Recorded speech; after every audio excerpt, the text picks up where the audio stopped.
Welcome to the party, pal. Your fellow neighborhood master chaos here. I'm here with BC. How are you, BC? I'm doing good, thank you.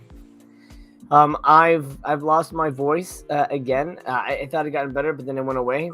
So I apologize for the hoarseness of my voice. I will be fairly quiet throughout the show today, but this is episode 2. We had a rescheduling because Aaron, our buddy Aaron, of course, Mr. Cult of Cinema, Mr. Vincent himself has moved to Morocco. So his schedule has been thrown off, his internet, all that stuff, his time zone, number one. Like right now, I think it's like 6 a.m. for him or something like that, something crazy. So we had to scramble last minute. BC won the coin toss, and he picked 2 movies for us to discuss today, Dr. Mordrid and Castle Freak. And I'm excited because I've been wanting to rewatch these for a while, BC. What made you pick these specifically? Well, I had the VHS of Dr. Mordrid back when I was younger, and I remember liking it a lot. And Castle Freak, I saw maybe like a year or 2 ago on Joe Bob Briggs, and I liked that one. So I just decided, hey, why not? So. Hey, why not indeed? Let's cue the intro and introduce our panel, which features 2 special guests. Hail to the king, baby. Hello, motherfucker. Alrighty, I'm going to introduce the permanent panel, and then I'm going to bring in our guests. Next up, the one, the only, the lady ShaSha. How are you? All right, how are you? Good. I'm always intrigued by all the stuff in your background. You always have a lot of stuff to look at. Oh yeah, I got more stuff because my birthday was in September, so I got a Fright. I got a puzzle box, but I had one up here that I had made, but this one actually moves. Let me see if I can hold it up. Be careful with that. Yeah, I did a video and I freaked everybody out, I guess, on TikTok with it. See if I can push it the right way. It doesn't want to open for me. I should take it as a sign. Oh, there it goes. Yeah. Oh, wow. Yeah. Oh no! I got it. I don't want to drop it. It just, shifts around into the different pieces, but That's amazing. I like where you're still in one piece. Yes, the Cinnabites have not come to get me just yet. And then I got a Child's Play lunchbox also for my birthday, so that was pretty cool. Nice. It's one thing that's cool about people knowing that you love horror is that you get some cool trinkets. You get the good stuff, absolutely. Another one who's a permanent member of the panel, Mr. TC. How are you, TC? Hey, what's up, man? How's it going? Doing okay. How's your weekend been? Good. So far, good. Catching up on some horror flicks for this lovely season. What's the best thing you've seen this weekend? Of something new that I've seen, The Werewolf by Night. I saw the new Hellraiser. It was pretty good, but I have my reservations about it. Gotcha. Still haven't seen it. I'll get to it eventually. LD is a permanent member. He's running late. We'll get to him in a moment, but let me bring in my special guest. First of all, he likes to talk talkies. Mr. Tim, how are you, sir? I'm doing good, and I got a friend also. Cool. So where'd you get that? So I actually have a local toy store. They're the ones that actually made this. They commissioned it. Cool. They're online. They're known as, I think it's Amok Time or something like that. Okay. They're called Monstars Toys here, and yeah, they actually made this along with. Back there, I have the little Spaceballs alien that busts out of the chest in the diner. Oh, that's nice. cool. But amazing. Thank you so much for having me. This is gonna be fun. Absolutely, and thanks for being down to clown, man. I've been a big fan of your channel, so I'm glad we got to meet up over on Mid-Levels, a roundup of physical media, which I was lacking in, but it was fun to just meet everybody and chat about movies. Yep. We'll hear more about Tim's channel towards the end. By the way, links for everybody who has a channel in the description.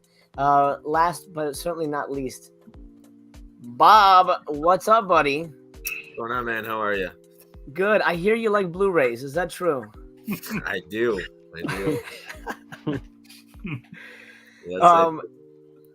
But you're also a 4K guy, so maybe you should change your name, Bob's Blu-ray 4K. I don't know, but it doesn't roll off the tongue as well. You know, I've thought about it, and I'm like, you know what? Once you have a name for so long, it's just like stick with it because that's what people know you by. So when you start to change up your name, I'm just like, yeah, I'm not feeling it. Yeah. No, I hear you.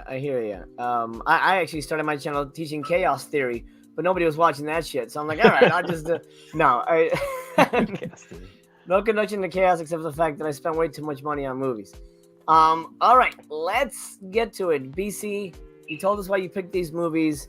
I'm gonna turn things over to you, man. Episode 2 of the Full Moon Fright Club. Let's go.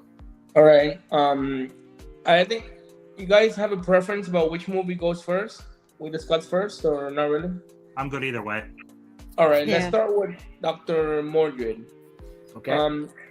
Watching these movies, I didn't know that they both starred Jeffrey Combs. Mhm. So that I had forgotten about that. So we're gonna start with Dr. Mordrid, and it's pretty much about it's about two sorcerers, a good one and a bad one. And Jeffrey Combs plays the good sorcerer Mordrid, and he pretty much has to stand guard over Earth and make sure that no threats, supernatural or like magic type threats, assault Earth. And it so happens that I'm not remember if it was his brother or just the other sorcerer that grew up with him. He's planning an attack, and then the movie goes on from there. Let's I know the orientation is different, but wherever you want to start. all right. Let's go down. Let's start with ShaSha. Tell us what did you think of this movie? I watched it for the first time today. I had seen I'd seen the box in the video store a million times, but it just never struck me to watch it. But I like, number one, that it didn't overstay its welcome. It's only 1 hour and about 14 minutes. And I think a lot of modern horror they stretch the movie out too long. They didn't do that with this, so it kept me engaged. Also, I was very interested to find out that it is kind of Full Moon's version of Doctor Strange, and I love Doctor Strange. So that was pretty cool to find out. And how they had originally, I guess there was a rights issue, so they couldn't get the rights to Doctor Strange, so then they just kind of retconned their script and turned it into Dr. Mordrid. I think it's pretty cool. Also, this actor that you have on the screen right now, his name is Brian, I can't recall his last name. Thompson. Yep, Yes. He always plays a good villain. So when I see him or I see Billy Drago, I'm like, that's or oh god, what's the guy from Invasion USA? Richard Lynch. Oh yeah. Not Richard Lynch. Oh god, he always played villains in the 80s, and I don't know why I'm drawing a blank. I'll come back to it, but there's when I see those three actors, I know it's gonna be a decent watch because they're great at playing villains. All right. Did you like the movie? Rutger Hauer, I think that's who it was. It was Rutger Hauer was who I was thinking of. Okay. Rutger Hauer. Okay. Yeah. Did you enjoy the movie or not? Yes, so much? I actually did enjoy it. I didn't think I was going to because of the cover art. The cover art looks really, really bad. But when you watch, like, the cover art would make you think that the movie is gonna look more like their direct-to-video. I mean, it probably was direct-to-video, but this still looks more cinematic. Like, it looks like a lot of their earlier films. I wish I would have seen this back in the day. I think I would have more of a nostalgia for it if I had seen it back in the day than just now watching it today. But I enjoyed it. I had a good time watching it. Awesome. Okay, Tracker Chaos. Mordred was one of my earlier faves of Full Moon. I remember, like, I bought the poster, the soundtrack, the whole thing. And Jeffrey Combs I always thought was great. So yeah, it was definitely one of my earlier favorite movies. Brian Thompson I like too. I have my own experience with Brian Thompson. I don't know if Master Chaos remembers, but I had a not too bad experience, but it's an awkward experience with him. But he's a pretty cool actor. I like that he's always playing really cool villains, like you said, ShaSha. I agree. I don't think have you ever played a good guy? Maybe once? I think he did. I forget. I was thinking of blanking on the movie, but I remember watching a movie where I think he was like the love interest. I'm like, what? This guy? Really? No way. But Yeah, I can't think of the movie. coincidentally, I came across a couple movies of his that I saw in these last few days, and he's been a bad guy in all of them. Like, yeah, that's the way I remember him. Always a bad guy. Now, you said you had an experience with him. You met him at a convention or something? Yeah, it was a silly thing. I don't remember. I was in line to get his autograph. MC was there, and I think he was after me, so I had gone first, and he signed it for me, and I just got the picture. I stepped to the side to let him go, and I was just admiring the picture for just a quick sec. And I was gonna pay the guy, but he without skipping a beat, he goes, "That'll be $20." I'm like, "Oh, I know." So it was kind of weird, but it's like, okay. All right. Yeah. Now, what do you think? That's $20 back then. Now it'd be like $80. That'll be $60. $80. No, you can keep it. Now, did the movie hold up? Because you said you've seen it before, as did I. What did you think? As much as a full moon movie is gonna hold up, I definitely like it better, than their latest stuff. So it's always gonna be better for me than any of the ones that they put in the last number of years. I don't care how low or budget it was. So. All right. Yeah. Okay, Tim, it's your turn. Alrighty. So I had a blast with this. Both movies tonight are first time watches for me. And watch the trailer for this, and then, like Lady ShaSha said, the cover art.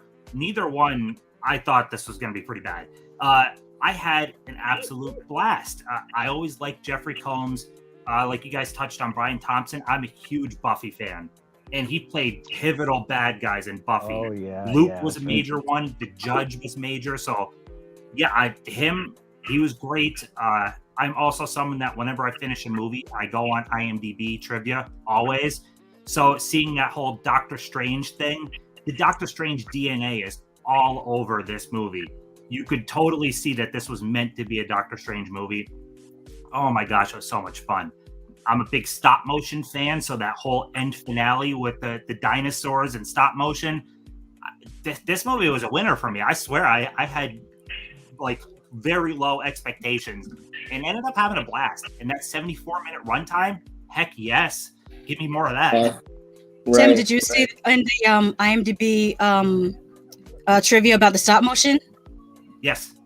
About one of the creatures that was coming through, one of the minions, was one of the stop motion werewolves from The Howling. Yeah, yep, that's awesome. I love IMDb trivia so much. You could learn the smallest little tidbits after you watch a movie. Awesome. Yeah, it was a blast. Okay, Bob. Yeah, both to piggyback on what Tim said, both were first time watches for me. I watched them both yesterday, last night. I'll probably buy them both on Blu-ray. I have some full moon features movies already, but for Dr. Mordrid, it's not my style. It's not my cup of tea. I did not like Doctor Strange. It's probably one of the only Marvel movies I didn't really enjoy. I'm just not into the fantasy stuff and things like that. And it's no disrespect, of course, to anybody else. Different strokes, different folks. But yeah, Dr. Mordrid did not work for me. I was a bit bored. I'm just glad the runtime flew by. I always do enjoy that. I am a big fan of Brian Thompson. I think he makes a great villain. I always enjoy seeing him in like Death Warrant and a couple other movies as well, where he's just a great villain. So it wasn't all bad for me. It's not a terrible movie. It's just not my style. I just can't get into this kind of like genre, subgenre. Right, I understand. No problem. Okay, MC. I was gonna read my letterbox, but I said forget it. It's too long. I've like TC. I grew up with this movie, watched it over and over and over again. Back in the day, it was very exciting. You know, you see it in the stores. Oh, this looks badass. Oh, it's a full moon movie. Let's grab it. At the time, Jeffrey was a big name. You know, for us, like we recognized him from other movies. Like, oh wait, this guy's in Trancers too. Oh yeah, I remember him. You know, and so there was connective tissue within the full moon universe, which made it interesting. You know, as a kid, I've always wanted to be a filmmaker. So seeing the behind the scenes of the video zones, that made it such a big deal for me to see what actually making a movie is like. So seeing all the connective tissue, like, oh, this actor was in this movie and they used him in that. Oh, the behind the scenes, also the same director, the same writer, all that stuff. I love watching all that connective tissue. Dr. Mordrid was a big part of my full moon cinematic school, I guess. But rewatch, it's been over 2 decades since I've seen it. Rewatching it, I'm shocked how badly it held up. I really don't think it held up as well in my memory. Like, it's pretty dull. Nothing really happens. He's in his library for most of the movie. And then the only action we get is in the finale, which is still great. The stop motion is fantastic. But I feel like I just feel like the movie doesn't really deliver as much of a punch as I remember it as a kid. And I don't know. I don't remember it being this short. But I can't remember anything being cut out because it's been such a long time. But I don't remember anything missing. I remember the girl, the one on screen right now. And at the time she had a career. I don't know what happened to her, but she kind of vanished. But yeah, I think I'm more shocked, like this lady right here. This is my face watching the movie. How poorly the movie held up for me. And again, I'm coming from having loved it as a kid and rewatching it critically. I'm like, ugh, dang. I mean, everybody's good. The writing is really good. See Courtney Joyner's. He's not only is he a friend, but I think he's one of the better screenwriters the Full Moon ever had. But here, it's just you can feel the budget. You can feel the budget, and I think it hurts. And I don't know. I'm glad, Tim, that you responded so favorably to it. That it really it struck you as like, oh, this is a lot of fun. And so I hope new audiences will come to it that way.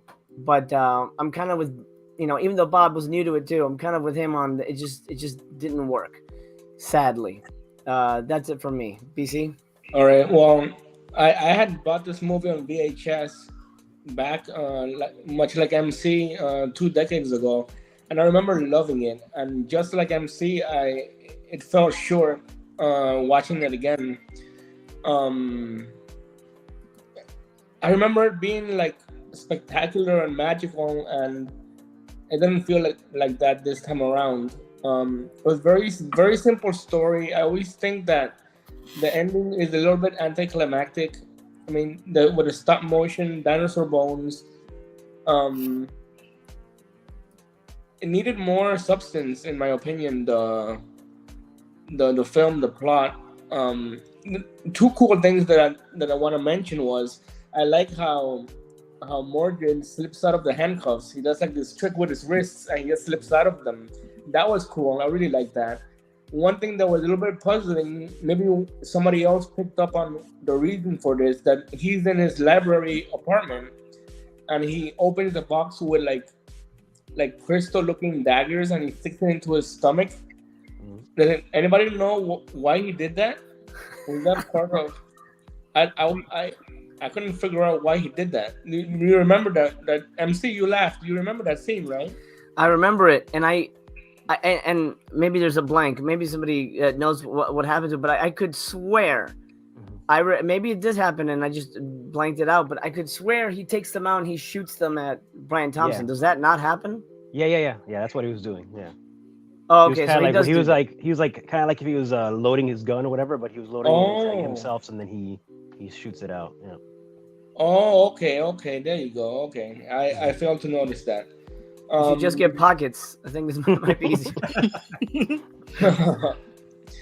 And the Brian Thompson character Cabal, he played a pretty convincing villain. I liked his performance in the film, as Jeffrey Combs as well. I liked his performance. Both of them did a really good job, and like MC said, definitely could feel that it was a low budget, but the acting was good. I just thought it needed more substance. Oh, and I did remember that nude scene where the naked girl, the bad guy Brian Thompson does something, and I remember what it was. But I remember when I was a kid, I was like young, I saw that, and I was like, oh wow, this is probably one of the first naked women that I've seen. That was a little. I remember that when I saw the movie, like when I first saw it as a kid, I was like, wow, When I was watching it today, I said aloud, I said, that's how you know this is a full moon Doctor Strange, because Marvel Doctor Strange, there's no titties. Yeah, no. Right. It even says that on the poster too. So. Yeah. Speaking of titties, I can't wait to talk about Castle Freak. Oh, yeah. Yeah. It'll be a And biting then- commentary. One of the only things that struck me with this, like I enjoyed the heck out of it. The after the stop motion, when the what is it, Tusk goes into Cabal, he dies really quick. It just kind of like boom, fight's over, he's dead, everyone's saved. I was like, God damn, I wanted a little bit more of that. Yeah. Yes, I was thinking the exact same thing. And what else? I thought it was cool when he does the out of body experience thing, but he does it in the middle of a park. Couldn't he have gone like to some place that had a room where his body would be more protected? Yeah. That The was bushes at least. He didn't even go in the Yeah. bushes. He's just like in a wide open field. exactly, yeah. They couldn't So- afford bushes, okay? But I don't know. Maybe I'm treating it roughly, but the thing is, it doesn't live up to what I saw when I was a youngster. So In the 30s. that's pretty much all I have to say about Dr. Mordrid. Let's go around this time and give our ratings from 1 through 5. All right. Let's start- Before let's we start do with- that, What hold happened? on, let me just check in with the chat real quick, because we haven't done that. Oh, sure. Let me drop this so we don't cover anybody, and we'll come back to that in a second. Ragnar says, "Does anybody have the Full Moon streaming service?" I do, and I provided it to everybody on the panel here, so they didn't have to pay for anything, and they can watch the movies for free. I like it. I highly recommend it because it's not just Full Moon movies. You get a lot of stuff like Jess Franco, Seduction Cinema. Speaking of, Lady ShaSha brought up titties. I wasn't, but she did. So you can see that there. A whole bunch of titty movies on there. I would also tell you guys, if you're hard up for cash, every now and then they do put the Full Moon movies on Tubi. Like they'll rotate them. If there'll be like 4 or 5 of them on there, and then they'll rotate those off, and then there'll be another 4 or 5 of them on there. Awesome. I'm a big collector, so I tried to make a list of every Full Moon Features Blu-ray that they released, and I saw that the streaming service, when you pay for that, you get 10 movies with it. So I'm like, Oh, that's why don't nice. I might just do that and grab 10 more Blu-rays. And I just got something in the mail from Full Moon. Actually, I'm probably going to do a video of it tomorrow or something like that. But I saw that they only got like 70 Blu-rays or something like that. But the numbers on the spine gets me mixed up because they combine their DVDs and all that and whatever else. Tim, you're laughing because you know I'm a big numbered spine guy. I know. No, there's nothing wrong with that. He treats it like Pokemon. It's got to collect them all. Yeah, now you have a new obsession. And they're doing 4Ks. They just started 4Ks. Transfers is on 4K now. I ordered, yeah. Comes with the slipcover too, I think, right?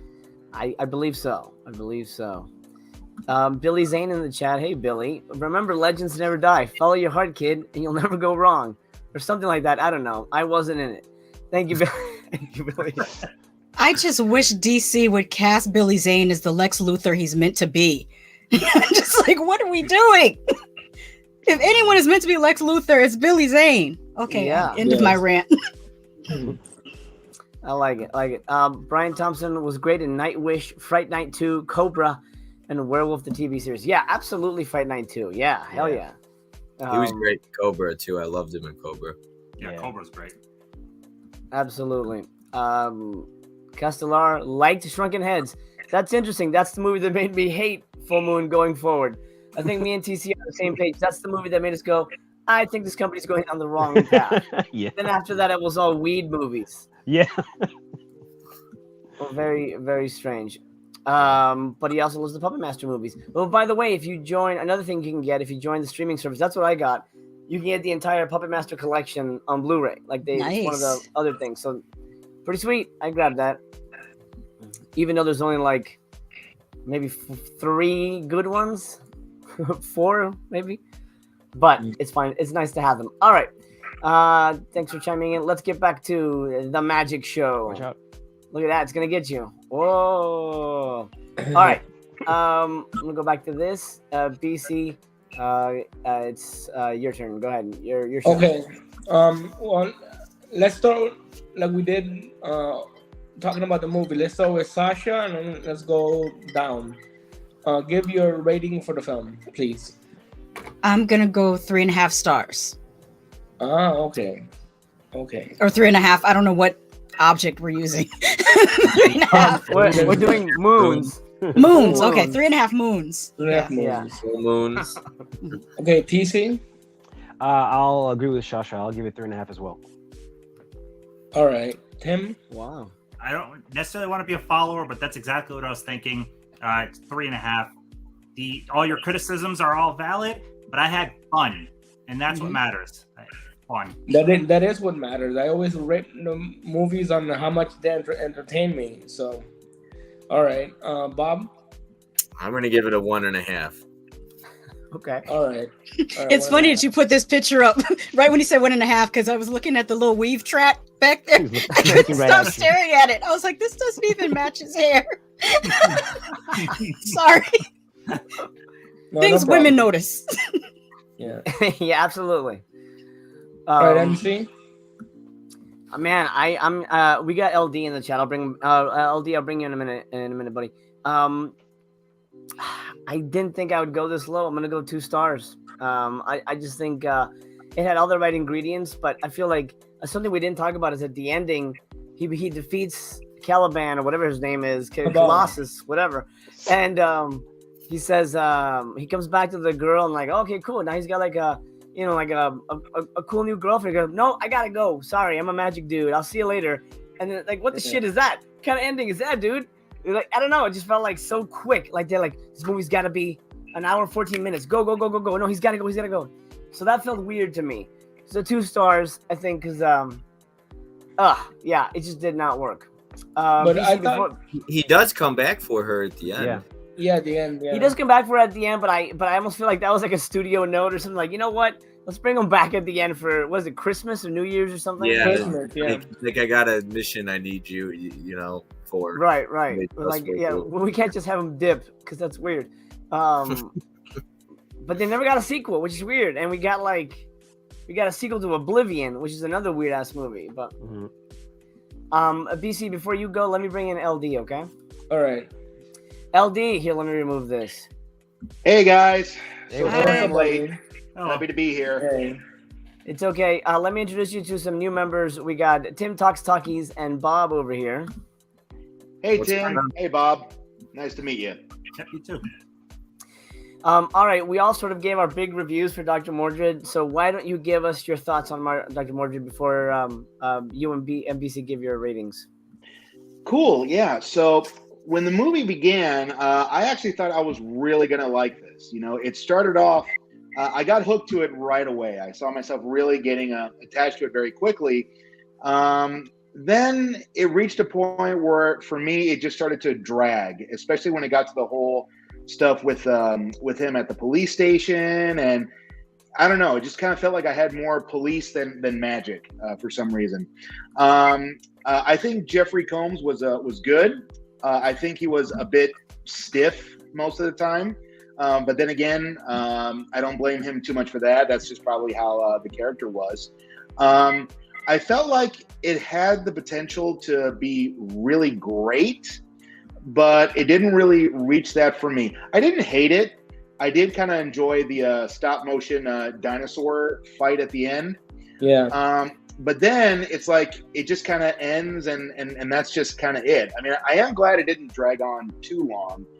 And then I did think it was kind of weird how at the end he tells her, "Well, I have to go because I've kind of revealed myself to you. Maybe I'll see you again." And so he goes away, and then, well, I guess he finished what he had to do in the span of a couple of months till New Year's, and so now he's back and everything's okay. So I don't know. Did he bribe somebody in the other dimension or something like that? So so he come back.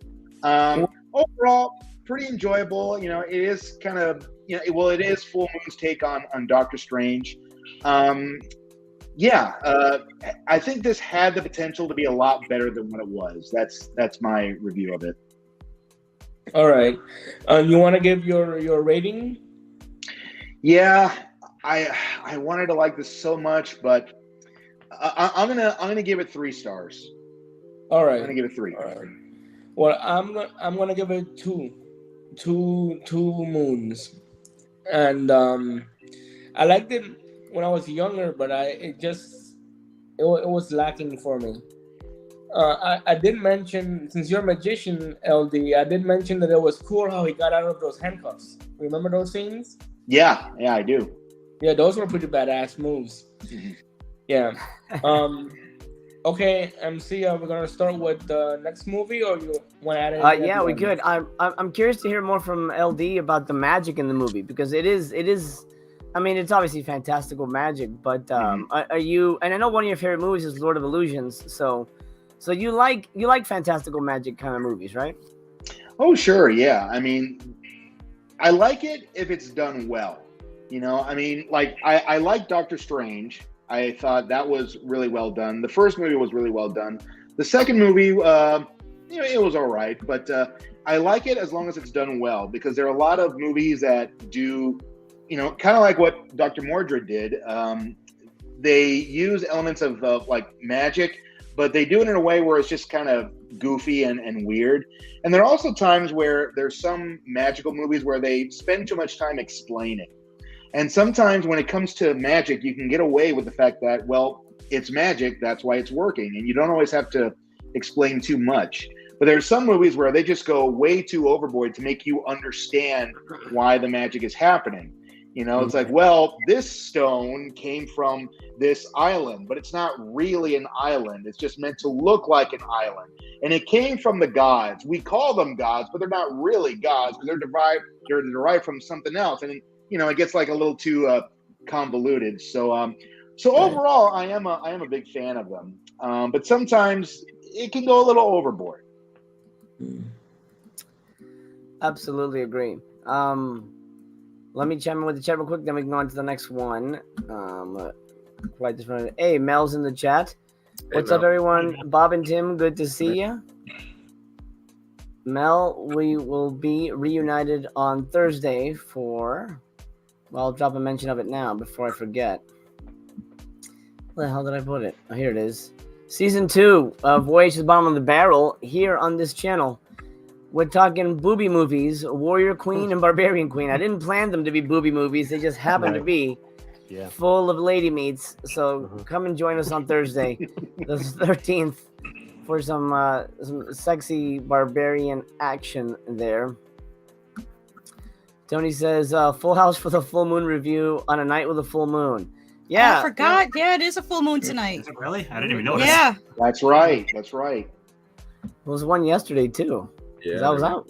Yeah, there you go. Let's see. Castellar says, glad Full Moon gave Intruder DVD release. Intruder has great kills. I agree with you. It was a good movie. Mel says, can't wait for all the boobies. Boobies are great. It's one of the best things. Parasite with Demi Moore in 3D is another good Full Moon movie.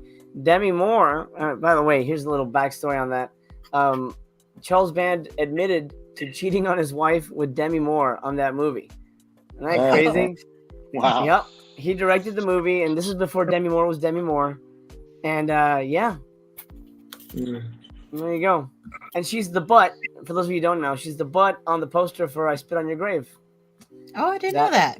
Know that. Oh, wow. That's Demi Moore's booty right there. Wow. And a thing of beauty. All right, let us. Speaking of beauties, let's talk about Castle Freak. All right.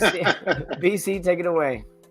Well, Castle Freak is a movie where a man inherits a castle in Italy, and he brings his family over, and the family is having some difficulty because the husband is an alcoholic, and there's a backstory where he was in an accident, and his son died, and his daughter got blinded, and it was because he was driving drunk. So this unhappy family moves into the castle, and you find out later that there's a freak in the castle, and he's up to no good. So that's pretty much a little bit of the synopsis for Castle Freak. let's quick shout out to my new pal Mika. How are you? Glad to have you here, Double Horror Pack. We gotta have you on. I sent you an Insta message. What do you call that? A DM? I don't know whatever. I'm old. I sent you a message on Instagram. Let's have you on soon. Okie dokie. Sorry, BC. Continue. No problem. Okay, let's start talking about what we thought of this movie. Let's start with MC, and then we'll continue with LD and go up from the bottom okay. up. So let's start with MC. What did you think of Castle Freak? I had to look it up because I don't remember. Hold on. I watch a lot of movies. Okay. Again, Castle Freak, directed by Stuart Gordon, who had at the time a giant track record for movies I loved. The Empire Pictures era, of course, Reanimator, From Beyond, all that good stuff, Dolls. And so it's been a while since he'd worked with Full Moon, and he comes back to do Castle Freak, and it's one of those things that was like announced. It was a big thing. Again, a reunion with Jeffrey Combs and Barbara Crampton, who I've worked with. I've worked with Barbara. She's a lovely lady. We made a movie together, and I'm honored to say that. She's really great. And it was a big deal. This was like a big prestigious movie, and you could tell this felt very different from the stuff that was coming out at the time. Like, okay, this is going to be like a real damn movie.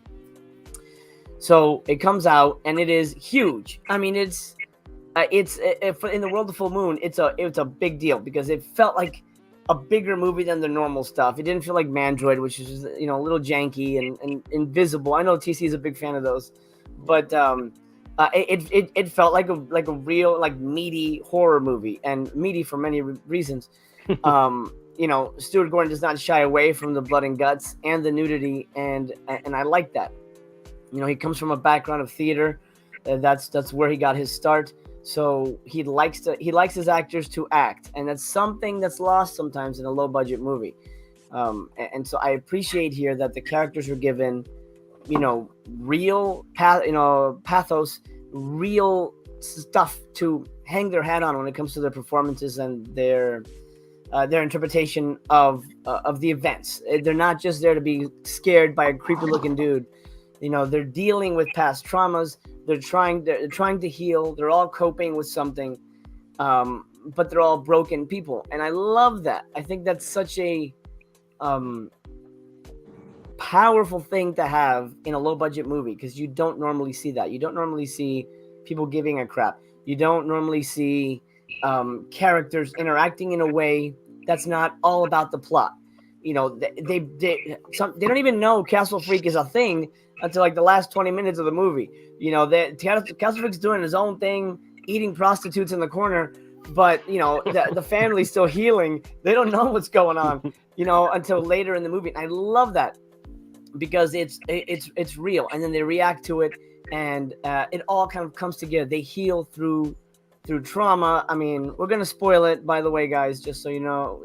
It's been out for a while, but anyway, sacrifice is a big part of the movie, and that's one of the themes that's explored in the movie. The daughter has sacrificed her eyes, but she is the most forgiving, the most innocent person in the movie.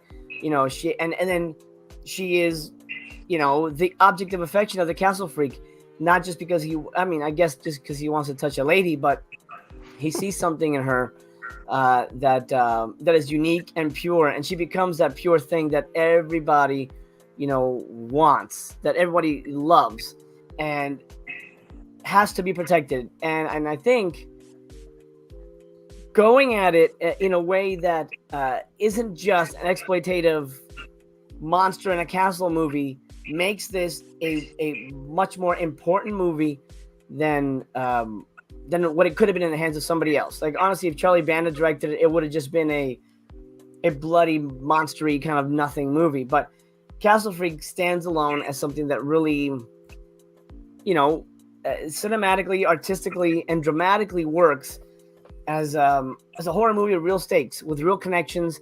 Not everything is said, which is beautiful. I love the scene at the end when she looks at the cop and the little boy is there, and there's so much in that little bit of just like look that Barbara gives at the end of the movie that we don't need to have. Oh yeah, this is your son. All right, yeah. The mom was a prostitute. Yeah, sorry about that. That you don't need to say all that. It's all kind of cinematically spoken, and I love when a low budget movie can do that. And I think Castle Freak is probably one of the best things to come out of Full Moon, like genuinely, in my opinion. This is definitely one that's held up for me, BC. All right, awesome. LD? So I have to say, I was actually really impressed with this. This was my first time seeing it.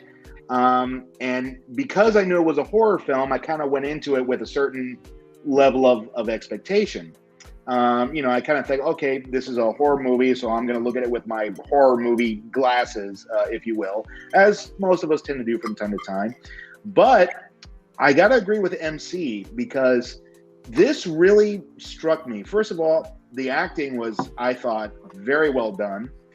I love how the actors were allowed to act. And I felt myself overall feeling very, very sad, not just for the dad, but also for the freak as well. I felt bad because this is a guy who's trying to do good, but he keeps, messing up, and his mess ups don't just affect him, but affect the rest of the family. And I also felt bad for the freak. I forget what his actual name is. Giovanni, was it? Or Giorgio, I think. Giorgio, yeah. Or something. Yeah, Giorgio. And, I genuinely felt bad for him, because he didn't grow up as a freak. He was forced into being a freak, all because his mom, again, spoiler alert here, the fact that his mom was really bad at his father and just basically tortured him to get back at his father. So yeah, I was really impressed by this. I was shocked by how well this came out. I definitely love the daughter. I love that she is she's willing to do whatever it takes to keep the family together. And she's one of those people that's willing to say, you know what, Dad, you screwed up and this happened because you're drinking, but I love you. You're my father and I'm willing to forgive you. And the fact that she's also trying to teach the mom that, I thought was very, very beautiful. I really didn't expect to be so moved by this as I was with Castle Freak. And again, this was my very first time watching it. The only scene I didn't like was the scene where we see the daughter like kind of towards the end, kind of like on her own, and the freak is kind of like, touching her when she has like her shirt off. For obvious reasons, that felt a little uncomfortable for me because I believe she's a teenager at this point, unless I'm mistaken. But overall, I thought this was a really beautiful film. I bought into all the characters. I was hooked on it right away, and I feel like there's a very deep beauty to this, which you don't really see with a lot of low budget horror movies. So yeah, I was very impressed and I really enjoyed this. Awesome. I'm glad you liked it so much. Okay, Bob? Yeah, this was obviously also a first time watch for me. I was bored by Dr. Mordrid, but this did not bore me. I had heard this was a bit slow like a slow build. I feel like that's horror movies in general, but this didn't bore me at all. I had a blast with this movie. There was a lot of like, what the fuck moments for me. Where I was just like, what? There was incredible practical effects in this. The creature, the freak, if you want to call it that, looked just incredible. I thought they did a great job with that. And I don't know, there's just some, what the fuck moments, like I said, but it was a blast. I really like all of the characters in it. I think there's humanistic like elements to them. They're very human. But you want to root for these characters too. And I don't know, I was on the edge of my seat quite a bit at the end there, especially the last 20 minutes. I thought it was an extremely entertaining movie. I thought it was brutal and gory and fun and very well made. I thought it was well acted. And Barbara Crampton, I didn't know a ton about her, but then I started to look up her filmography after this, and I was like, oh, I've seen her in a bunch of stuff. But I loved Barbara Crampton in this, like a ton. And I didn't realize this was 95. It felt older. But I loved Barbara Crampton in this. I thought she was absolutely gorgeous. Just great in this one. And the ending was incredible, especially the last 20 minutes. I thought the daughter was great. Really enjoyed her. That cat right there, I was a big fan of the cat. You know, Tim, you have cats, so you get it. But yeah, no, the cat was an all-star the first like 15 minutes. But yeah, it was a fun movie. It was a good time. I had a blast with it. Really enjoyed it. I really don't have a lot of bad things to say. I thought it was just very well made, very well directed. The castle was great. And then a friend of mine had told me this. Full Moon actually bought that castle, and they filmed a bunch of movies in that castle, I guess. I did not know that until he told me that. Well, I think they owned it before. It was Charles Band. I think someone in his family owned the castle, and that's why they got to shoot there. Yeah, Charlie bought it at auction, actually. Super, according to his book, he bought this castle. He's like, holy crap, now I have a castle. What do I do with it? All right, make movies in it. So that's what happened, yeah. Yeah, it's like his own studio, so why not? But yeah, I'm a big fan of this one. Like, compared to the last one, this one I just wanted to pay full attention to and really enjoy it, and I did. Well, you mentioned the cat part. How crazy was that moment when they pull the cat back in? I mean, there's no way to fake that. That had to be real, right? Looks real. Yeah. I was like, kitty. But yeah, no, I thought that it looked pretty real to me. I was going to actually ask if that, I was going to say I thought that was a real cat. Obviously not the dead version of the cat, but the real version, I was like, when it got pulled back in, I was like, that looked pretty real. I was going to ask you guys if you knew. Was there a thing at the end of the credits that they always put that says no animals were harmed in the making of this? I didn't see that. I didn't notice it. So maybe that cat didn't make it out of their life. I don't know. Well, hopefully not. Hopefully he's okay. I feel like they need to. I don't want to get into like politics here, but it's just like, why do they need to put these things? I mean, I don't mean to rip people who are like really struggle when a dog or cat dies in a movie, but I'm like, it's just a movie. People get so mad when a dog dies, they'll stop watching. But if a person dies, they're like, no problem with it. Well, that's how I feel. I want the animals to live. I don't care about the people. Okay, Tim. All right. So first thing is this movie gives an entirely new meaning to eating a woman out because, oh my God. Holy shit. True story. The special effects are top notch. Like when he's ripping his thumb off the castle freak, I'm like, oh my God, that was having me cringe. That stuff aside, I might be in the minority here, but I was so engaged by the family drama and all the human emotions going on, and the whole castle freak part didn't really jive with me as much. Like, castle freak felt like the plot device to keep the family drama going, and I didn't really care as much about the young boy that was whipped that we find out. Like, I cared more about the core family, like what happened with them. Like, It was great acting by all of them. And I just felt like, to me, the castle freak himself, whenever he came on screen and was killing and stuff, I'm like, well, this is slowing down. I want to watch more of that family drama. And now I'm seeing this dude killing people. I'm actually like really engaged with what's happening with this family.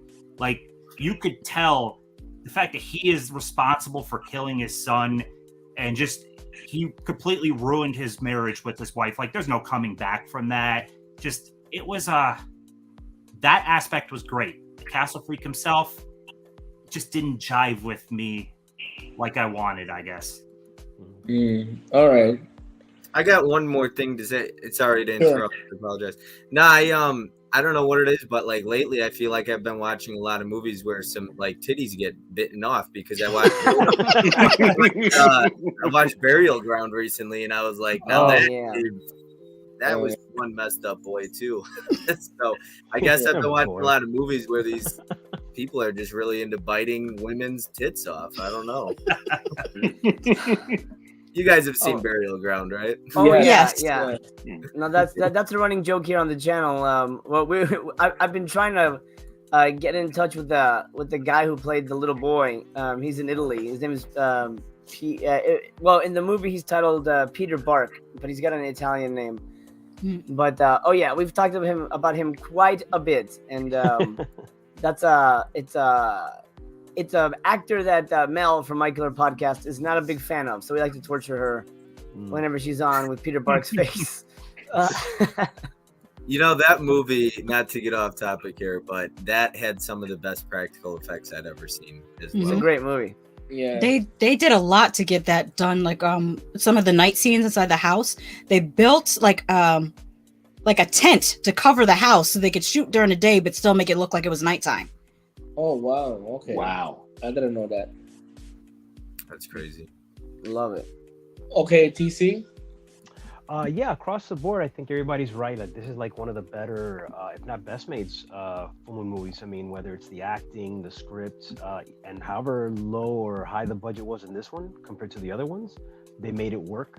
I didn't remember it being as graphic as it was for some reason. I've seen it a few times in the past, but it worked for the movie, so I think it was good. Yeah, I mean, overall, it's not my favorite full moon movie because it is kind of slow in parts, obviously. But that being said, story-wise and stuff, it does hold a lot more weight, and also in the tone of it, it almost doesn't feel like a full moon movie. Right, like your typical full moon movie. You know what I mean? It feels like even if it's direct to video, it doesn't feel like a full moon movie. Now, TC, you're a stickler for details because you remember that thing about the daggers and Dr. Mordrid. Now, in this one too. No. Now, when you see the Freak character, does he have both penis and testicles? Because I saw his testicles, but I didn't see a penis. Did he have both? He only has testicles left. Well, speaking of the prostitute, okay. the prostitute goes to grab his dick, and she's like, "What's going on here?" Yeah. There you go. Okay, because they showed it, but it was dark, and I'm like, wait a second, I only see testicles. Okay, so he didn't have the penis. Okay, that was nuts. The prostitute was a bit confused. I think she was going to try to seduce him, so she's like, "Oh, he's got no dick." Okay, Bob. Maybe it got bitten off. Yeah. He got hungry. Yeah. No, I feel like his mother probably chopped it off. She probably caught him. I don't know if we could say the M word on the stream, but I don't know the new YouTube rules. I don't know what the hell you can say anymore. But that makes sense. She probably caught him playing with himself and just chopped it off because she seemed a little touched in the head like that. Yeah. In future, Lady ShaSha, I prefer the nicer term, making the man milk. Okay. Oh, well, there's so many. I could have said choking the chicken, flogging the dolphin. I was just trying to think of what flogging to say. the dolphin. Yeah. Wow. Okay, ShaSha, what did you think of this movie? This is one of my favorite horror movies of all time. I watch this movie several times a year. And I've reviewed this movie. It actually is one of the only one I think right now. No, there's two. Sorry, there's two adaptations. This was originally an adaptation of a H.P. Lovecraft short story called The Outsider, and I do recall that they did make a updated version in like 2021, I think. Oh yeah. But they added a whole bunch of extra stuff that was not even in this Castle Freak. There's a whole bunch of extra stuff that's not in the original short story. The original short story is actually just told from the point of view of the freak, because he doesn't know he's a freak until he comes out of the basement. Like he has no clue until he comes out of the basement and people react to him. But I love this movie so much because of it's everything. It's the castle, it's the family, it's the design of the freak himself. Like they really took the time to make him look like a person who hadn't been exposed to sunlight for years, had his nails overgrown, they even did the toenails overgrown. I don't know if you could tell, but I really love practical effects. It excites me to see the artistry put into something like this. And just his experience of the world, like even with the eating the woman out, he was trying to mimic what he saw his brother do, but he didn't quite understand what his brother was doing to the prostitute. So it was like, even with the biting the titty off, he saw his brother put his mouth there, but he didn't understand that, no, you're not supposed to bite down. It's just, and I feel like I'm living on an alternate timeline, because I swear I rented this movie when I was in high school, and I graduated in 93. But everywhere it says this movie came out in 95. So I'm like, so did the mom and pop video store have like a a copy that was limited release and then they re-released it in 95? Because like someone said earlier, it feels like it was made earlier, and I could swear it really was made earlier.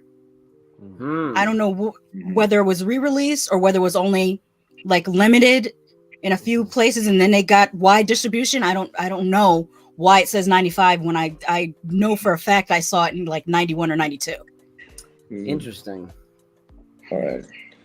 Well, I thought this movie was really excellent. The Freak, I liked his character a lot because, like ShaSha was saying, that he imitates what he saw his brother do. He just wanted like the love and affection. And one thing that I noticed was when he was with the younger daughter of the family, he noticed that she was blind, and that sort of like gave him, like he picked up that since she couldn't see him, maybe she would accept him a little bit more than people that saw him. Because when he first comes out of the cellar and he looks at himself in the mirror, he sees himself probably for the very first time as he is now, you know, overgrown and, you know, the wasted away body of being in the cell all that time. And I felt for that character quite a bit. The gory parts, one that was one of my favorites was when he bites off his thumb to escape the manacles that he had on his wrist. When he bites it off and looked very, very real. It was very impressive looking. And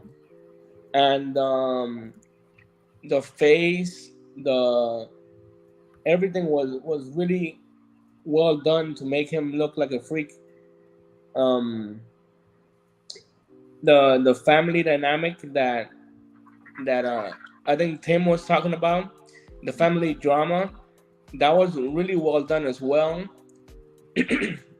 I loved seeing the family drama a lot on the screen. What was going on? At first, I didn't know he was an alcoholic, but then Barbara Crampton says it, and he was in the accident that killed his son and blinded his daughter, and the whole ending where he sacrifices himself to kill the freak and he jumps over the edge of the roof of the castle. That was really, really heroic stuff, and it made the movie very impactful. Excuse me. And overall, I thought it really did not feel like a typical full moon movie. All the actors were at the top of their game. And this movie, as opposed to Dr. Mordrid, this movie did have substance. It had depth in the movie. It had real fleshed out characters. And I thought it was just fantastic. And so that's my take on Castle Freak. Great. You think we should go on and give our ratings now? Yeah, real quick with the chat here. Let me do this. Castellar says Puppet Master 3 is among my favorites because Richard Lynch, who is one of the villains from Scanner Cop, gives a convincing evil Nazi. He is fantastic in that. And he was cast because he looks like Blade, which is 100% was not on purpose, but it just turned out to be that way. He also says Dark Angel is an overlooked film. I think TC and I would agree. That's a movie that trailers look like crap, but when we watched it, it was pretty good. It was pretty cool. Yeah, I've been wanting to rewatch it. Yeah. And Mel chiming in about Peter Bark. Horrifying, just horrifying. Yep. Yeah. Don't worry. He's still watching you, Mel. Don't worry. He's always watching. Ragnar says, does everybody have their Castle Freak action figure? They made two, a blue one and a white variant. He comes chained to a wall with a dead cat. I don't know, but I have to look for it now. Yeah. They made some random figures from some of the movies before. That's amazing. Video Man says, where will we be released physical? Oh, I don't know about physical, but theatrically, we're coming out on Friday, and I'll have more news for that hopefully this week. Things are just so backed up with them over there, but the movie's coming out theatrically. on the 14th, and then it'll be streaming on Amazon and Apple TV, all the kind of paid channels, and then hopefully physical, but that probably won't be until January. But I'll keep you guys posted on that. Okie dokie. I guess we should do stars, BC. Who did we start with this time? I don't remember. Okay. Give your rating for Castle Freak. A movie that I think a lot of people have said it doesn't feel like a full moon movie. Not to disparage the company, I work for Asylum, but I don't, whenever I make a movie, I don't want it to feel like an Asylum movie because it has a certain stigma to it. So I do my best to go above and beyond what they normally do. And this movie does that. It goes above and beyond what Full Moon normally does. And it delivers real characters, real situations, real tangible stuff that looks, authentic. And I appreciate that. I appreciate that very much. I think this is a wonderful movie, and I'm glad to have rediscovered it. It's been such a long time. And this is kind of the reason I wanted to do this series, is because I wanted to go back and rewatch these and see if they still held up, test of time kind of things. I love this movie. 4 moons. I'm going to give it 4. Awesome. Okay, LD? Like MC, I'm also going to give this 4 moons. I would have, believe it or not, I wanted to give it 5 moons, but again, that one scene where they show him going touching the daughter, that was a little too much for me. But all around, 4 moons. This was a winner for me. All right, Bob. Yeah, I'm gonna give it 4 stars, 4 moons. Yeah, I just really enjoyed this one, man. I would put it up there with it felt like watching Burial Ground was just a hidden treasure for me. I didn't expect to like it as much as I did. I do have the remake, but I've heard it's awful. So maybe I'll check it out someday. But yeah, I really enjoyed it. And I thought that shot at the end with the police officer and the son, I thought that was a great shot too at the end too. Yes. I had forgotten that they made a remake of this. That's right. Actually, Barbara Crampton produced it. I haven't seen it yet, but I actually don't even know if she's in it. But yeah, I heard it's okay, but I haven't seen it myself. All right. Okay, Tim. Before giving my rating, would anyone say that this is some of the best acting by Jeffrey Combs all around? Yes. I should have brought it up before, but that scene when he first finds the wine cellar, and after this, you already know he's an alcoholic, and just the look on his face when he just sees all of this wine, and he's sober for 9 months at that point. Right. So he breaks the bottle in frustration. It's like, damn, this is great acting.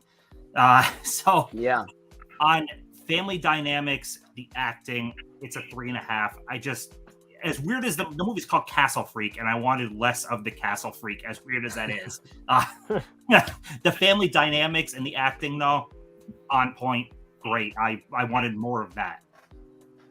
All right, awesome. Okay, TC? 4 for me, man.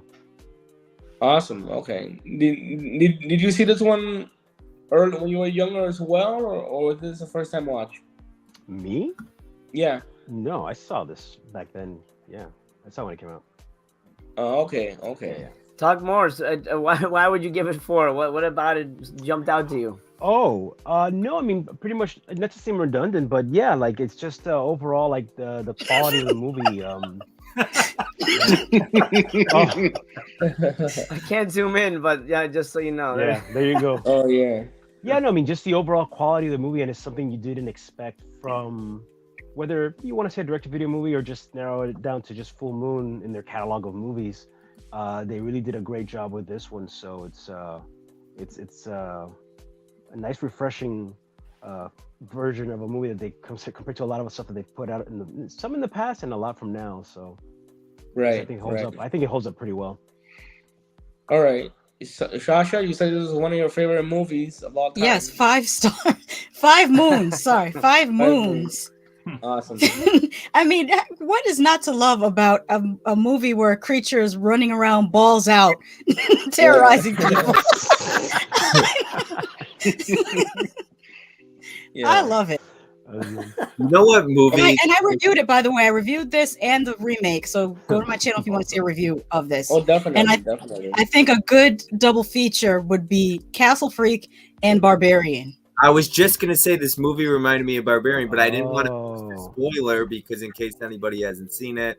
But yeah, I mean, it's definitely watching this. I texted my buddy and I was like, "Yo, you gotta check out Castle Freak. It's like Barbarian."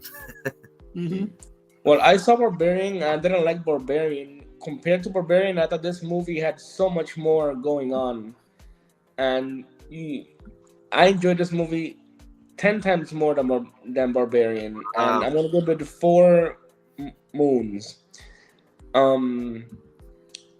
It was excellent. It did not feel like your typical full moon movie at all. At first, when I was watching it, I saw it yesterday. So when I was watching it, I said, "Oh my gosh, this has so many graphic scenes in it." I was hoping that the panel would hate me or something, but then seeing that everybody loves the only reason why I dislike you is because you chose my movie, because I was gonna choose this. Oh, really? I'm just kidding. I don't dislike you. I have plenty of other full moon movies to choose from, but I was gonna choose Castle Freak. Oh, okay. Well, I picked this one because it was one of the ones that I remember really being great. So I just wanted something fun to watch. Yeah, 4 moons. I give this movie. Did I say it right? Or did MC go yet or no? Yeah. Okay. It's I always said the one thing that was missing from Kramer versus Kramer was a tit-eating dickless monster. And, this movie gives it to us. I think Siskel and Ebert said that as well. Yeah. My first thought when he said that was that would make such a good Twitter handle to eating dickless monster. Wait, let me write it down. Hold on a second. It's being taken right now. Yeah, I'm sure. Oh man. Well, there you go, Castle Freak and Dr. Mordrid. Wow. Okay. I think we're sort of all in the same camp with both movies. Yeah. And I'm happy that I should say surprised that Dr. Mordrid got such kind of similar 3-star-ish reviews that all sort of like floated. Well, both of them actually, because I think Castle Freak all got pretty much 4s, except for Lady ShaSha who had to go and ruin it with 5. But but I'm glad that we did the movie. Real quick, Lady ShaSha. By the way, go check out her review. But real quick, what did you think of the remake? Okay, so they got part of it all right when they with the relationship between Castle Freak and their mother, but then they tacked on this other stuff at the end about Cthulhu, and I was like, "What? What? Yeah, yeah." There's like some weird stuff at the end about this cult and Cthulhu, and I'm like, "This has nothing to do with nothing. They just put this here. I don't know why." All right. It's just. I can't explain. That's the only way I can explain it. I mean, sorry if that's a spoiler, but this is the only way I can say that it just didn't make sense. Like, did you put Castle Freak in your movie that you already had a script for that was doing something else? Because I'm like, this is not. And I don't think they had a real castle because everything was shot kind of close up. Everything looked like a set. I think that their intentions were good because I mean the practical effects team did their job. Everything technically was good, like the lighting, the score, everything. I didn't have complaints on that. It's just the theme of the movie was missing. There was no family drama in this at all in the remake. Wow. And they changed the character. There still is a character that has lost their sight, but instead of it being the daughter losing her sight from her father, it's a woman who's lost her sight from her alcoholic boyfriend. And the dynamic is just not the same. BC, you have a question about the testicles in this one too, or you good? I can't speak on that because that's the most major spoiler about the new Castle Freak. Well, now I know what it is. Now it's obvious what it is. What is it? What do you think it is? It's a girl Castle Freak. Yeah. Oh. Where are the balls? Wait, where's that? Oh my god! and not the movie and they don't Gremlins. even like that could work if they made her bite off a penis, but they didn't. So it's like, what did you do that for? She didn't bite anything off. What the heck? So they went. So you're telling me they essentially went woke with the Castle Freak remake? Is that what was happening here? I don't consider it woke at all because like there's nothing feminist about it. Like there's nothing. Okay. It's not. It's just the freak is female, and it kind of doesn't make sense in the story anymore because then why is the mother torturing her because she doesn't remind her of the father? So, like the whole story is just. They just threw it away. I don't get what their purpose of making it. Kind of reminded me of how when they did the remake of Child's Play, and they kind of threw that original story away too, and it was just like this whole other thing. Yeah, just an angry Asian man made him. I like the plot was. Yeah, Play. I thought it was lots of fun. All right, let me mute. I'd really be curious to hear. I think they could have made it. I think they could have made the same movie and just made it its own thing. Yeah, I think they try to use existing properties because they feel like, oh, there's a built-in fan base, but you're going to piss off the built-in base. So you might as well just name this new creation something new. Yep. I agree. Bob, you were going to say something? Oh yeah, I was just you said woke, and I know some people are or aren't a fan of the new Hellraiser because they decided to go with a female as the lead, and I was just curious to hear your thoughts on that. I haven't seen it yet. Anybody see it yet? Oh, I saw it. Well, I saw it, and the thing is, the people that are upset never read the original Hellbound Heart, because in the original Hellbound Heart, I did a live stream and I read the passage where Pinhead is described, and they are not described as a male. And when Clive Barker was originally putting together Hellraiser, the producer said, you have to make Pinhead a male because slashers are male. And Clive Barker said, I'm not making a slasher movie. And they were like, yeah, that's cool, but slashers are male. So in this one, they actually made Pinhead is actually meant to be androgynous, both male and female at the same time. And it's like, and they describe Pinhead as having the voice of a giggly teenage girl in the book, which that doesn't really work for horror. So I don't have a problem with them changing it because I wouldn't be really afraid of a teenage girl's voice like that. But yeah, if you read the original, Pinhead was never meant to be strictly just male anyways. The Cenobites, the design of the Cenobites were great in the new one. But what's missing in the new one is the ambiance of the first movie. The first movie had a very, I don't know, like the atmosphere of it was very tense. And it was also this like psychosexual sadism underlying story. That's not present in the new one. But I think it's because it's a Hulu original and Hulu is owned by Disney. And I don't think Disney's going to put BDSM and, all the sexual stuff in it. But they put Cenobites. Yeah, I remember somebody telling me, I think Miss Jess was the one who told me that in the original novel that Hellraiser was actually supposed to be like a woman.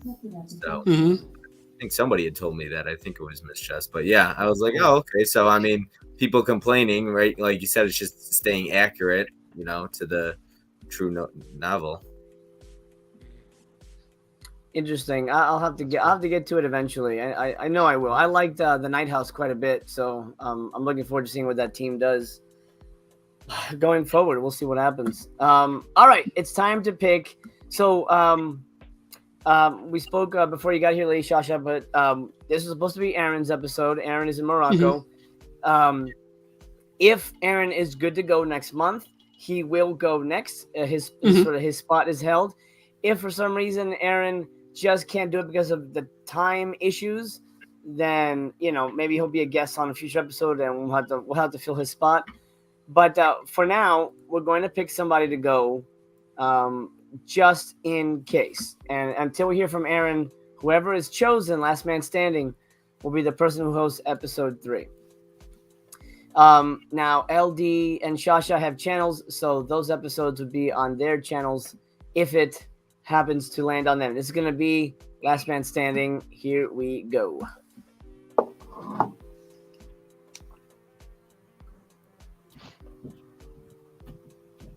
Oh no! All right, Lady ShaSha's out. Okay. We're gonna keep picking all your movies before you get a chance. I'm gonna end up having to talk about Evil Bong or some crap. Oh God, no. Oh, TC. Okay. All right. I guess I'm hosting the first 3 episodes. All right, TC. You're it. All right. Episode 3 is yours. Okay. What are the movies? What are we talking about? It's gonna be Mandroid and Invisible. I should have known. known. Invisible. I could pick something else. But No. all right. Let me see here. Let me bring those up. Mandroid. Mandroid is this one. Wheelchair guy becomes a giant robot. Well, I guess not a giant robot, just a regular robot. Yeah. And then Invisible is the sequel. Yeah. Can't get over this wire. Of course, it's gonna be like the last one. Okay, let me just do this. Okay, tell us why you picked these movies. I guess it's just because I remember when I distinctly remember with the Mandroid, we were both in the video store and the poster was there, and it just caught my eye big time. And I was like, "What the hell?" And I love those cyborg type movies and all that. So yeah, it pulled my attention right away. And then Invisible was cool too, the whole Invisible Man kind of aspect and bringing those two worlds together. I just like the characters as well. I thought they were fun movies. Yeah, I know we were, excuse me, at the time, very excited when these movies were announced. I can't find it on here. It's got to be here somewhere. But... Look under the rest of the title. Look under Chronicles of Benjamin Knight, maybe.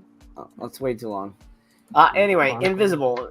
Well, yes. It's on Full Moon streaming. Alrighty, episode 3 back on here with TC hosting Mandroid and Invisible. Before we close out, let me thank my special guests, Bob from Bob's Blu-rays and Tim Talks Talkies. Gentlemen, thank you so much. I appreciate you sharing your time with me. Bob, tell me a little bit about your channel for those of you people watching who don't know your stuff. Oh yeah, I've got a lot going on as far as live streams go. Tomorrow I'll actually be hosting round 3. It's the final round of slipcovers and steelbooks tournament, and Tim will be on there as one of the final 8 winners. So yeah, it'll be a lot of fun, but I'm doing a lot of different things. I'm working on tournaments and all this different stuff on my channel. So yeah, a lot of live streams. I just enjoy doing stuff like that, getting people together. So yeah, it's a lot of fun. I'll be hosting another one with actually My Killer Podcast. I'll be on in a couple weeks as well, so with a bunch of other people. Nice. That sounds great, man. And Mika, Tim, she was in here too, so yeah. Tim, what's going on over at your channel? First, thank you so much for having me on. This was a lot of fun, and I honestly don't know when or if I would have watched these movies, so this stream was a perfect reason to watch them, and luckily I enjoyed both, so that's cool. My channel, I don't really know if I have a specific thing my channel is about. I just love movies, so I buy movies, I show posters, vinyl soundtracks, statues, and collectibles like you see behind me there. I'm all over the map. I just love movies in general. And we love that about you. That's fantastic. All right, Lady ShaSha, what's going on over in your channel? This is my month. Yeah, because I'm doing a whole bunch of cosplay reviews. I just published one where I did a cosplay of Kirsty from Hellraiser, and I reviewed Hellraiser 1 and Hellbound Hellraiser 2. And I'm going to continue doing the Hellraiser series till 4. I don't think you could pay me to watch 5 through 10. Not again. Not again. I can't do it. So I have a bunch more cosplay reviews coming up because I love dressing up. Previously, last year, I did Nancy from Nightmare on Elm Street. I did a gender-bent version of Demon from Friday the 13th Part 7. You never know what cosplay I'm going to pick. It doesn't necessarily have to be someone black or female, just someone in a horror movie.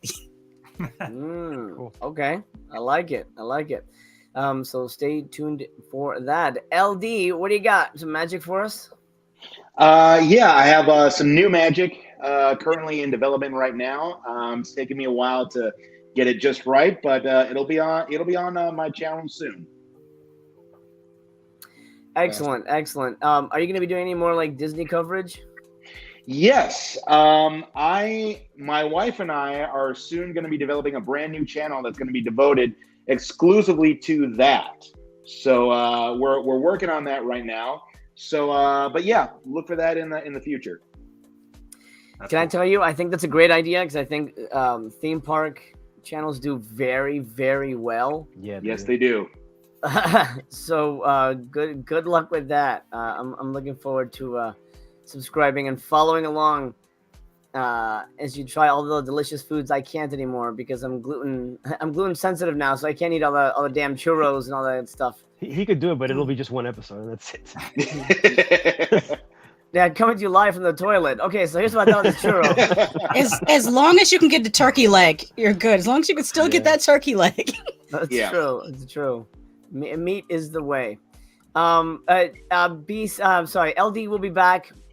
He's going to join us on the 22nd. Him and his wife are going to join me and Mistress Chaos and Tony the Dead and his lovely wife for episode 3 of Date Night Double Dare. We're reviewing She's All That and He's All That because it's their chance to get revenge on us for making them watch crap movies. Now we have to watch romantic comedies. Hooray!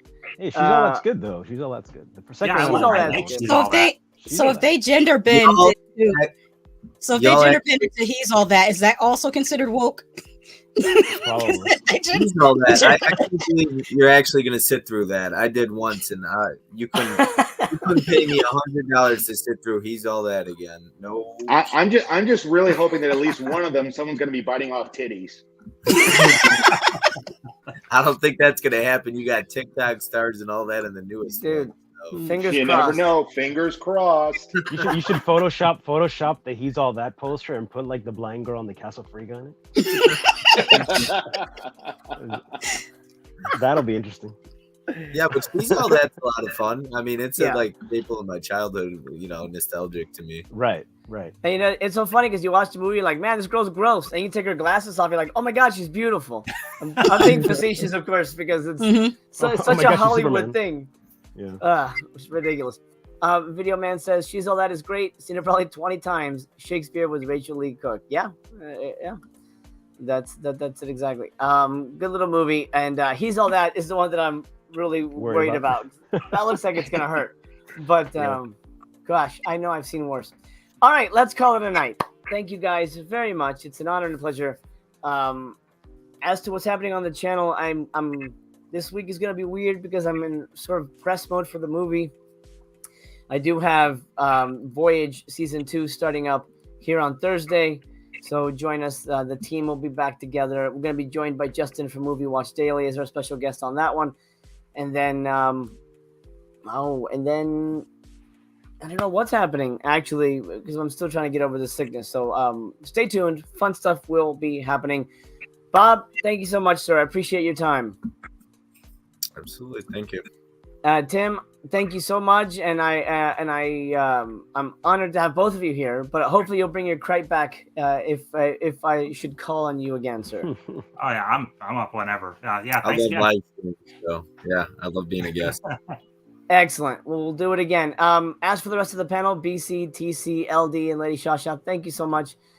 I guess we'll see you back here for round 3. We'll talk off air. We'll figure out the dates for that, but it's usually once a month, which means we'll see you all after Halloween. For now, friends, take care of yourself. We love you. We love you just the way you are. Remember, it's a scary world out there, but if we can bond over movies, maybe we could survive the night.